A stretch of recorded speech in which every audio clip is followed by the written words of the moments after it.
Here's how to see recently opened apps on an iPhone. There are two main ways how we can do this. First one is using the gesture. When you just perform it like this, where you grab the display at the bottom like this, you swipe up like so, and you get to this mode. It's officially called Multitasking panel, and you can go back in time and kind of see the apps which have been opened before. So I've been using settings, then messages, then the App Store, and so on, and I can always just jump back to that application and I can see the apps which have been opened recently.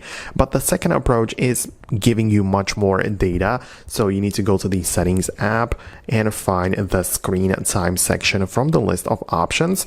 And in here, you can manage and see all app and website activity.